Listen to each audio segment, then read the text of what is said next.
Hello everyone, welcome back to another art time lapse. Today I am doing a wooden keychain painting with acrylic markers inspired by Studio Ghibli's Howl's Moving Castle. This is the CALCIFER keychain edition. Now to start off, if you like the content on this channel, appreciate it very much if you consider giving this video a thumbs up and consider subscribing to the channel. Thank you so much for considering, and on with the art time lapse. So today I'm doing CALCIFER along with Howl's Moving Castle. I know that this is kind of a pretty challenging piece given that like Howl's Moving Castle is pretty detailed and this is a pretty small keychain, so I'm gonna see how I can fit everything in. I picked up these keychains online. These are like these wooden keychains. I thought it would be so cute if there was CALCIFER along with the Howl's Moving Castle on it, just because I feel like CALCIFER is such an important component for the entire story, and like the Howl's Moving Castle is so signature. I just had to have it all in one keychain. I feel like it's such a great piece to carry with you if you are a Studio Ghibli lover and you love like artwork at the same time. Then you can like carry it along with you wherever you need to travel to, like have an art piece that is like a great conversational piece as well. So here I'm gonna start off with this like baby blue, sky blue color with these acrylic markers. The acrylic markers I picked up are Posca brand. They're made in Japan and they dispense acrylics, which is super convenient that you don't have to carry like your dish or your water container and your brushes, and you just bring these markers around. I specifically chose these acrylic markers because they're so convenient to paint on wood, because it will stay permanent as opposed to like you can't really do it with watercolor. So I thought I'll try it out. When I googled what can I use to paint on wood, like acrylics came up, and I'm like, why not? Let's try it out. I think it's a great excuse for me to splurge on some wonderful art supplies that maybe I can use for years to come. So here I'm using this like light blue to stake out the entire Howl's Moving Castle and the background related to it.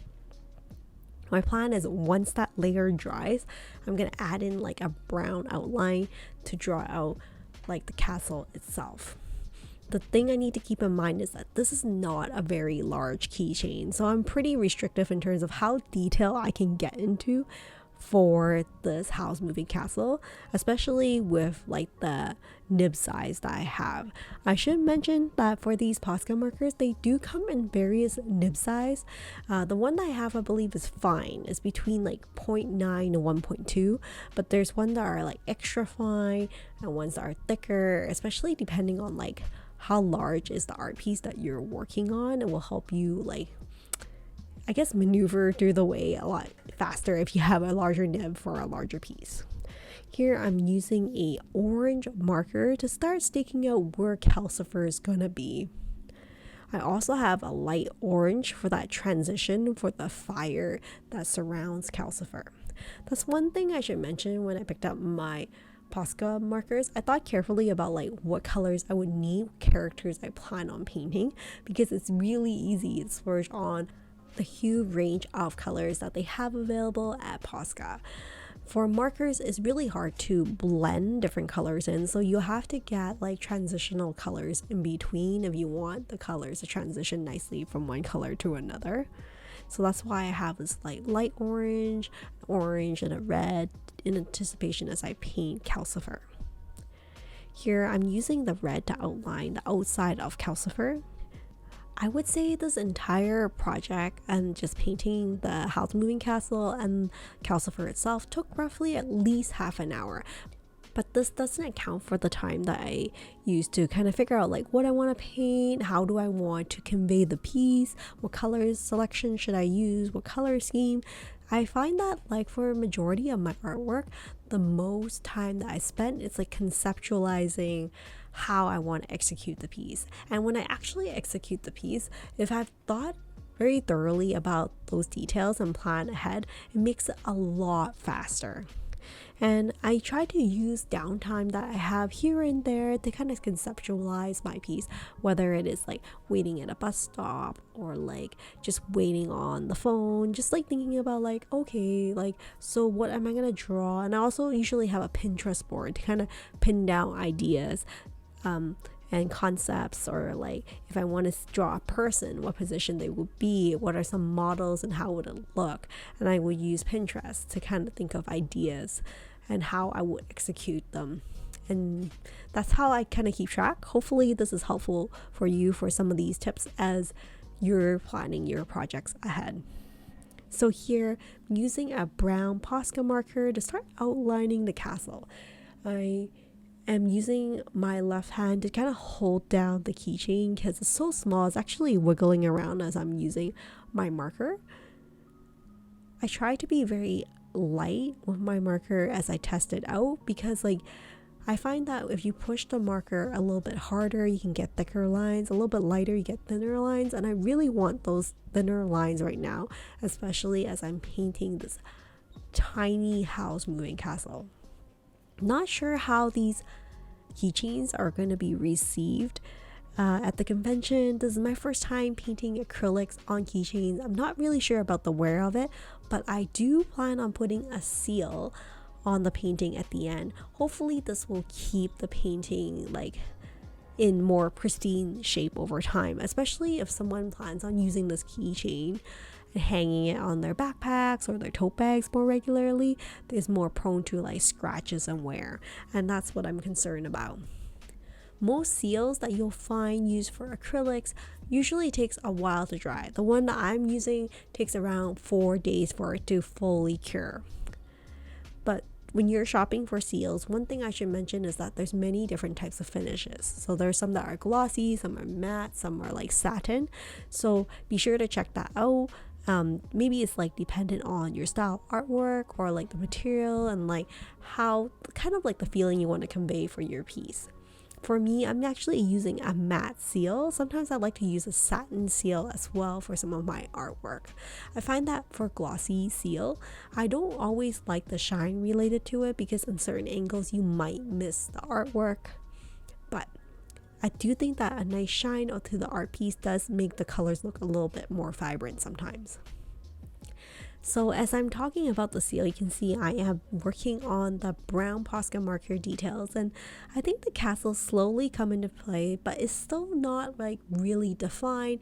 It's not really popping from the keychain. So my plan is probably going to use other lighter markers to add highlight to the house castle so you can see the details a little bit more. I think that if I had made this any bigger, it would make it a lot easier for me to do the details, but at the same time I just don't see the functionality of a very large chunky keychain. I actually like the idea of how it's like so small and petite. It's just very unique. I think this is like a great project if you're looking to do something with your kids or with your friends or just for yourself for art therapy on the weekend, because it's pretty low key and like the markers are really easy for you to transport between different places if you're like drawing, let's say at home, or you can go to a coffee shop and such. So here I'm finished with my brown marker, and I'm just moving on with my Sakura jelly roll to add on some highlights for the house moving castle.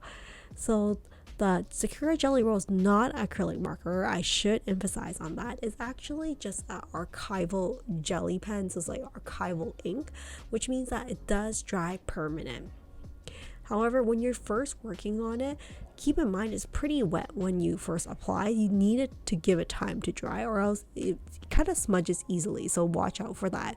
But I love it because it's so fine. It's great for getting into those small details like the pupil, like leaving like the white of the eye. This is like a great place to do it. So that's why I usually pick up the Sakura jelly roll in the white color, as it's quite opaque and great for doing highlights. You can see as I'm drawing the outline for the house moving castle, it's really popping because of this jelly roll, and I am just so grateful that it's like all working out. So here I'm also gonna do like the outline for CALCIFER along with house castle. I'm going to show you a closer look of this keychain momentarily once I kind of finish all of these highlights. I think that this is like a really fun project. But if you feel really intimidated by the process of doing something too elaborate, you can do something simple, something that you like. It could be fruits, it could be like animals. I would suggest, as I mentioned, I use Pinterest a lot to find guiding images. So you can go on Pinterest and look for like your boards of like your favorite things, what you enjoy, to gather some ideas. Of course, for me, I was really lucky. I picked up like a set of these keychains, so I had an opportunity to practice this quite a few times before I kind of honed down to what I really wanted to do. And in between each of these steps, between each of the ink layers, and every time I change color, I usually give it at least like a 5-minute wait time so that the previous layer will dry completely, so the colors don't become murky and blend over time. Hopefully these tips are helpful for you when you decide to work on your own mini keychains using acrylic markers. I just find these markers very versatile. There's just so many ways to play with it. You don't have to do keychains, you can do other pieces.